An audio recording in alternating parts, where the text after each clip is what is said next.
रणधीर सिंह जी दिल्ली से। राधे राधे हमारा जी रामचरितमानस में एक चौपाई में नारद जी गरुड़ जी से बोल रहे हैं कि जही बहु बार नचावा मोही सोही व्यापही विहंग पतितोही। जबकि नारद जी श्री भगवान जी का नाम उच्चारण करते रहते हैं तो उनको माया व्याप गई, तो हम जैसे जीव नहीं। इसमें व्यापना का तात्पर्य होता है हवा लग जाना, और ये हवा तब लगती है माया की जब अहंकार हो जाता है। कीन हो इसका बहु अभिमाना शोक हो वंचा कृपा निधान। भक्त में भी कभी कभी अभिमान जागृत हो जाता है। जब तक हमारे हृदय में ये बात रहती है कि हमारा साधन हमारी तपस्या भगवान की कृपा से चल रही, तब तक अहंकार जागृत नहीं होता। नहीं तो देखो देवर्षि नारद जी सुंदर घाटी देखी, बहुत सुंदर वन देखा, समाधि में बैठ गए, अखंड समाधि लग गई, भगवान के चिंतन में डूब गए। अब देवराज इंद्र को चिंता लगी कि ये अगर पूर्ण हो गए तो कहीं हमारा इंद्रासन न ले जाए। उनको डर बना रहता है, तो उनके पास जो सुविधा है वो भेज दी भ्रष्ट करने के लिए। कामदेव, मलय मारुत, बसंत, गंधर्व, अप्सरा सब भेज दी। अब उन्होंने सब अपना जाल बिछाया।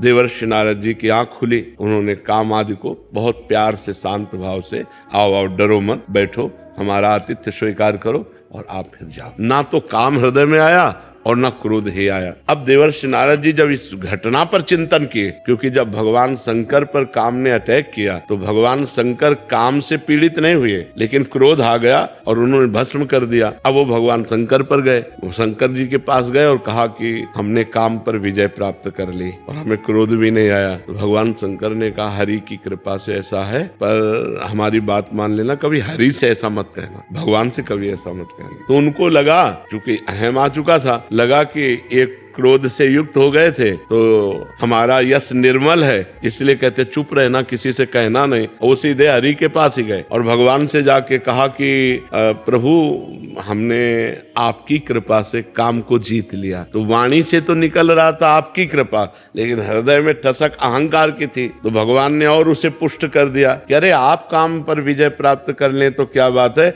आपका जो सुमिरन कर ले वो काम पर विजय प्राप्त कर ले। देवर्षि नारद जी बहुत फूल गए। भगवान ने कहा अच्छा। अब देवर्षि नारद जी चले, जो ही वैकुंठ से बाहर निकले, थोड़ी दूर ही चले कि बहुत नगर श्रृंगार किया जा रहा था, सजावट हो रही थी, लोग दौड़ रहे थे इधर से उधर। तो कौतूहलवश नारद जी ने पूछा क्या बात है? बोले यहाँ राजा की राजकुमारी का स्वयंवर है। नारद जी के मन में आया कि चला जाए, देखा जाए स्वयंवर। अब विरक्त बाबा जी को स्वयंवर में जाने की क्या जरूरत है, लेकिन देखो घटना, चलो कौतूहल वशे से मौज मस्ती में चले गए। जो ही गए तो वहां के जो राजा थे उन्होंने साष्टांग दंडवत किया। दंडवत प्रणाम, हमारे तो अहोभाग्य देवर्षि नारद जी आप पधारे, लाओ कन्या को बुलाओ और प्रणाम करवाओ और आशीर्वाद दिलवाओ। जो ही कन्या को बुलाया वो तो महामाया, एक एक अंग सुंदरता टपक रही थी, नौ किशोर अवस्था और बड़ी लज्जा से युक्त देवर्षि नारद जी के देखते ही नारद जी की लंबी सांस आ गई। लंबी सांस का मतलब काम अंदर जागृत हो गया और अभी भगवान से कह के आ रहे हैं कि हम काम विजय करके आ रहे हैं। न शंकर जी ने रोका था लेकिन नहीं मारे, परम वैष्णवाचार्य जगत गुरु भगवान शंकर की बात नहीं मानी। अब राजा ने कहा कि महाराज कन्या के कर कमल को देखो जरा, रेखाएं कैसी हैं। अब जे ही स्पर्श किया तो नारद जी को बस अंदर भारी व्याकुलता, और जे ही रेखा देखी तो रेखा में लिखा था जो वरेगा वो अजर होगा, वो अमर होगा, लक्ष्मीपति होगा और कितने सद्गुण। नारद जी ने जैसे ही जो कुछ आया बताया,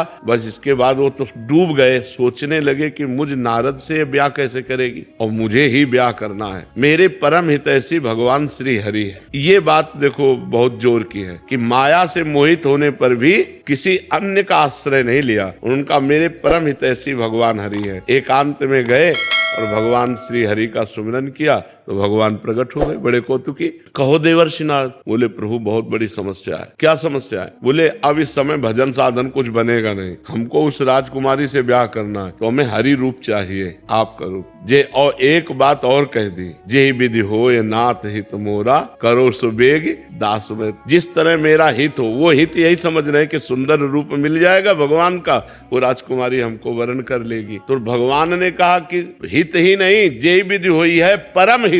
नारद सुनो तुम्हारा जिस तरह परम हित होगा वही मैं करूंगा। जाओ, मैंने तुम्हें हरि रूप दिया। और हरि कहते हैं बंदर को भी मरकट बदन भयंकर दे। अच्छा, और इसमें ये चमत्कार चमत्कार था कि केवल राजकुमारी को बंदर रूप दिखाई दे रहे थे और 2 शिव पार्षदों को बंदर रूप दिखाई दे रहे थे, बकाया सबको देवर्षि नारद जी दिखाई दे रहे थे। अब नारद जी जाके आगे के सिंहासन में बैठ गए कि मुझे हरि रूप, और जे ही राजकुमारी जयमाला लेकर के आई तो उसने कहा इस कुरूप बंदर को किसने बैठाल दिया, माला लेकर के दूसरी तरफ चली।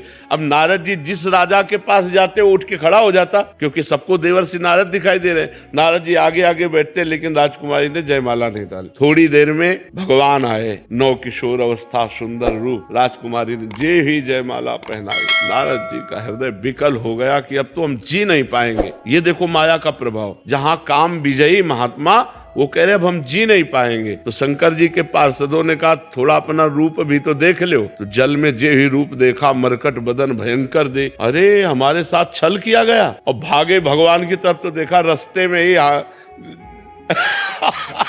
रास्ते में ही भगवान मिल गए जो दूल्हा बने हुए थे। देखा कि ये तो भगवान है, तो उन्होंने कहा तुम परम स्वतंत्र हो, तुम्हारे ऊपर आज तक किसी ने शासन नहीं किया, लेकिन नारद से पाला पड़ा है। जाओ मैं साप देता हूँ, जैसे मैं स्त्री वियोग में दुखी हूँ ऐसे तुम दुखी होगे, और जो मुझे बंदर का रूप दिया यही तुम्हारी सहायता करेगा। भगवान ने कहा स्वीकार, और जहाँ साप स्वीकार किया तब हरि माया दूर निवारी, तहाँ न रमा न राजकुमारी।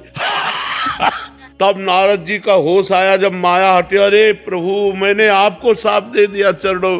भगवान ने कहा जाओ जपो जाए शंकर सतनामा, हो यही हृदय तुरंत विश्रामा। भगवान शंकर के नामों का स्मरण करो, वही क्योंकि अपराध बन गया ना, भगवान शंकर ने रोका तो मारे नहीं। तो बड़े बड़े महात्माओं को जब कभी अहंकार आ जाता है, अब गरुड़ जी को अहंकार आ गया, जब देखा कि मेघनाथ को भगवान ने युद्ध में परास्त कर रहे, तो मेघनाथ ने नागपाश का प्रयोग कर दिया। अब भगवान उसकी मर्यादा के लिए नागपाश में बंध गए। अब गरुड़ जी को बुलाया गया, तब गरुड़ जी ने सोचा ये हमारे भगवान है, ये तो हमारे ऊपर सवारी करते हैं और हम इनको आज मुक्त करेंगे नागपाश से, नहीं तो साधारण मनुष्य की तरह बंधे पड़े हैं, क्या ये वही भगवान है जो मेरे ऊपर विराजमान होते हैं। अब बड़ा संशय हो गया, बड़ा संशय। नागपाश से मुक्त तो किया, लेकिन ये विश्वास में संशय खड़ा हो गया कि भगवान है कि नहीं है। तो फिर भगवान शंकर के पास गए, तो भगवान शंकर ने कहा काकभूषुंड जी के पास जाओ। तो उमा ने कहा कि आपने क्यों नहीं समझा दिया। तो बोले कीन होइस कबहू अभिमाना, सो खोवन चा कृपा निराना, खग जाने खगही की भाषा, ताते उमा गुप्त करे राखा। मैंने इसीलिए बताया कि अब ये पक्षियों में सर्वश्रेष्ठ गरुड़ जी हैं, जब पक्षियों में सबसे नीच काक कौवे के पास जाके नीचे बैठेंगे तब इनको समझ में इनका अहंकार दूर हो जाए। काकभूषुंड जी तो महान भजन के मूर्तिमान स्वरूप, तब वहां जाकर के अभिमान का मोचन हुआ।